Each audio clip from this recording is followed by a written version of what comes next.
दोस्तों, देर आए दुरुस्त आए। एमक्यूएम पाकिस्तान का हुकूमत से अलहदगी का ऐलान। कौमी असम्बली में शहबाज हुकूमत की अक्सरियत खत्म। हमसे बड़ी गलती हुई जो हम इम्पोर्टेड हुकूमत का हिस्सा बने। इस हुकूमत ने हमारी सियासत खत्म कर दी। कराची में बदतरीन शिकस्त के बाद एमक्यूएम को होश आ गया। शहबाज शरीफ का फोन उठाने से इनकार। कौमी असम्बली में तहरीक इंसाफ की अक्सरियत। सुप्रीम कोर्ट के जबरदस्त रिमार्क्स। अगला इलेक्शन इमरान खान के साथ मिलकर लड़ने का फैसला। कराची में एमक्यूएम भी पाकिस्तान तहरीक इंसाफ के साथ आने को तैयार। इस्लामाबाद में सियासी बहरान एक बार फिर शिद्दत इख्तियार कर गया। इलेक्शन कमीशन का फैसला अदालत ने रद्दी की टोकरी में डाल दिया। क्या शहबाज शरीफ की हुकूमत में किए गए इक़दामात को आईनी तहफ़्फ़ुज़ हासिल होगा या नहीं? विफाक की कांपें टांग गईं। शहबाज शरीफ बड़ी मुश्किल में फंस गए। पाकिस्तान में आईनी बहरान कोई अच्छी बात नहीं। अदालत ने मुस्तकिल हल बता दिया। वीडियो के आखिर में बताएंगे कि अदालत में कैसे पाकिस्तान तहरीक इंसाफ की फतह हुई। अगला वज़ीर-ए-आज़म कौन होगा?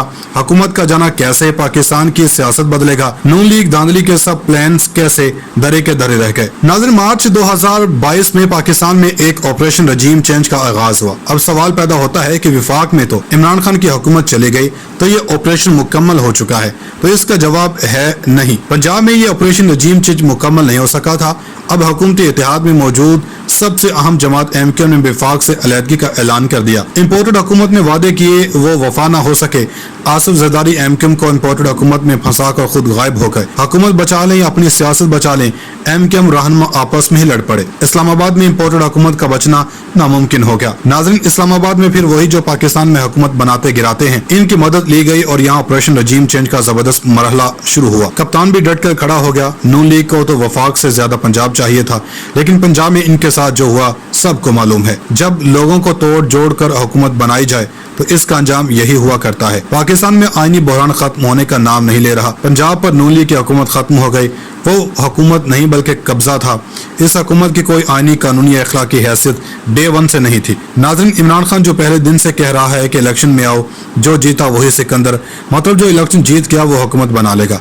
लेकिन चोर दरवाजे से आने वाले खान की इस ऑफर को मुस्तरद करते आ रहे हैं। कुछ ताकतवर लोगों के लिए ये अना का मसला भी बन चुका।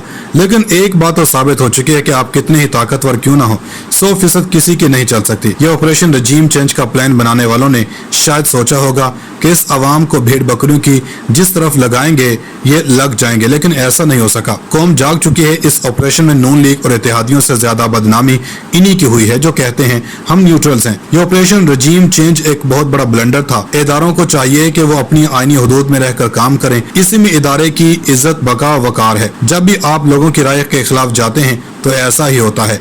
वो लोग जिनको अवाम ने मुंतखब नहीं किया, आप इनको कैसे इक़्तिदार दे सकते हैं? इसमें अकल वालों के लिए निशानियां हैं। नाज़रीन, पाकिस्तान में सियासी बहरान जब से आया है, मुल्क दिन ब दिन पीछे जा रहा है। पाकिस्तान में एक अच्छी चलती चलाती हुकूमत को जब साजिश के साथ निकाला गया तो पाकिस्तान को नजर लग गई। एक स्टेबल मुईशत जब चल रही थी, दुनिया भर में अफराते ज़र ने महंगाई का तूफान ला खड़ा किया था, लेकिन यहाँ भी फिर भी हालात बेहतर थे। इस बहरान ने सब कुछ खत्म कर दिया। श्रीलंका की मिसाल लें तो वहाँ पहले मुआशी बहरान आया, फिर सियासी। पाकिस्तान में पहले सियासी बहरान आया, फिर मुआशी बहरान। इंटरनेशनल न्यूज हेडलाइंस में ये खबर देखकर बहुत दुख हुआ कि इस्लामी दुनिया के वाहिद एटमी पावर पाकिस्तान मुआशी बहरान का शिकार। पाकिस्तान डिफॉल्ट करने से चंद कदम दूर। नहीं तो पहले यही न्यूज आउटलेट्स 2035 तक पाकिस्तान को एक सुपर स्टेट शो करते थे, जैसे इमरान खान के दौर में। नाज़रीन, पाकिस्तान की आईटी और दूसरी एक्सपोर्ट्स बढ़ रही थी। पाकिस्तान तरक्की कर रहा था। लोग टैक्स नेट में आ रहे थे। पाकिस्तान में एक नए दौर का आगाज हो रहा था। आलमी वबा में स्मार्ट लॉकडाउन से जैसे पाकिस्तान निकला, दुनिया में इसकी मिसालें दी जाने लगी। लेकिन एक न्यूट्रल ने सब कुछ तबाह बर्बाद कर दिया। शायद इसको जाती कोई फायदा हो गया हो, लेकिन मुल्क और कौम का नुकसान हो गया। नाज़रीन, रहनुमा मुत्तहिदा कौमी मूवमेंट पाकिस्तान वसीम अख्तर का कहना है कि हुकूमत हमारे साथ किए गए मुआहदों पर संजीदगी इख्तियार नहीं कर रही। इस हुकूमत में शामिल होकर हमने अपनी सियासत का बेड़ा गर्क कर लिया। गुज़श्ता हफ्ते कराची में बदतरीन शिकस्त पर एमक्यूएम में तशवीश फैल गई। फारूक सत्तार ने तस्लीम कर लिया कि पाकिस्तान तहरीक इंसाफ एक बड़ी जमात है। तहरीक इंसाफ की हुकूमत का साथ छोड़ना बड़ी गलती थी, जिसका खुमियाजा भुगतना पड़ रहा है। हुकूमतों के आलाकार बनने पर कराची के अवाम ने गुस्सा निकाला।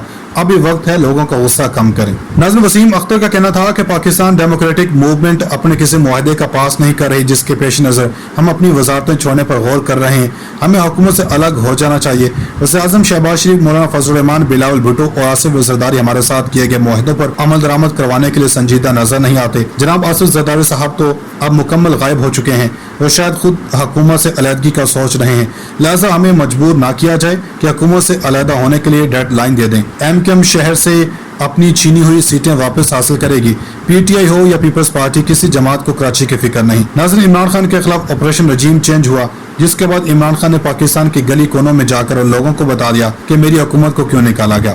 लोगों ने भी खान की आवाज पर लब्बैक कहा। अब हमें कौम से तो कोई गिला नहीं, इन्होंने अपना हक अदा कर दिया। जो वो कर सकते थे वो खान के लिए निकले थे, वो पाकिस्तान के लिए निकले थे। खासकर हमारे खवातीन का जो रोल था वो बहुत मिसाली था। हमने खुद बाहर निकल कर एहतजाज को कवर किया। खवातीन के जज्बात बहुत ज्यादा थे, खवातीन का बहुत सख्त रवैया था। अब खैर एक चीज सामने आ रही है, किस किस का किरदार था खुद वो लोग बता रहे हैं।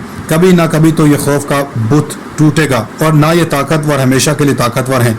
कल इनको भी जाना है, लेकिन पाकिस्तान में तो रहना है, क़यामत की सुबह होने तक रहना है। मौलाना फजल रहमान भी ना ज्यादा नफा ना नुकसान की पोजीशन पर हैं। जो माहौल बिलावल भुट्टो जरदारी के लिए बतौर वजीर खारजा बना है, इसे देखकर मुफाहमत के बादशाह आसिफ अली जरदारी जेरे लब मुस्कुराते जरूर होंगे।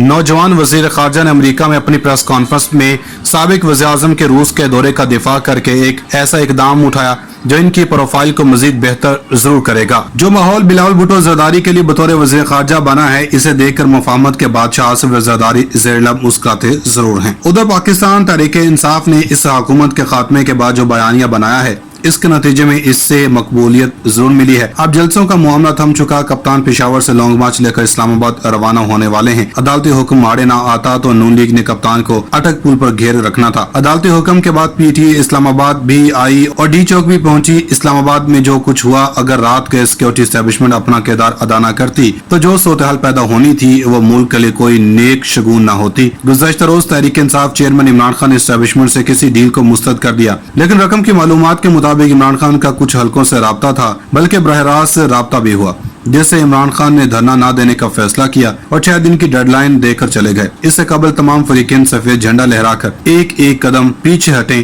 और सोचें कि सियासत और मफादात को बचाने या रियासत को बचाना है, पहले इसका तयन करें और एक बार फिर सफ़े आरा हो जाएं, क्योंकि जिस किस्म की हैजानी कैफियत मुल्क में इस वक्त है, इसके नतीजे में अगर फिलफौर इंतखाबात होते हैं तो तमाम फरीक इसके नताइज को तस्लीम कर ले, ये मुमकिन नहीं। तो ऐसे सूरत-ए-हाल में इंतखाबात में जाना क्या एक दुरुस्त फैसला होगा? क्योंकि अगर इंतखाबात के बाद चाहे नून लीग हो या पीपल्स पार्टी या तहरीक इंसाफ हो या JOIF, अगर इन्होंने इसके नताइज तस्लीम नहीं करने तो इन इंतखाबात का फायदा फिर रियासत को नहीं, सियासत को ही होगा। राकम की दानिस्त में इंतखाबी इस्लाहात समेत कुछ अहम चीजों पर इंतखाबात के बजाय एक ग्रैंड नेशनल डायलॉग या कम अज कम मिसाक मुआशत इस वक्त मुल्क की जरूरत है, और इस ग्रैंड नेशनल डायलॉग का आगाज करना इसलिए नागुज़ेर है कि इस वक्त सियासतदान हो या आईनी और दीगर इदारे एक दूसरे के सामने खड़े हैं और सहाफ़ी और अहले इल्म लोग भी इंतहाई दाएं और इंतहाई बाईं जानिब पोजीशन लिए खड़े हैं। तो ऐसे सूरत-ए-हाल में तमाम सियासी कुव्वतें और इदारे एक कदम पीछे हटकर सोचें, ग्रैंड नेशनल डायलॉग के लिए चंद नुक्तों पर इत्तेफाक राय पैदा करें, पहले मरहले में मिसाक मुआशत करें, एक छत के नीचे बैठे सियासत नहीं रियासत को बचाएं, क्योंकि रियासत होगी तो सियासत होगी।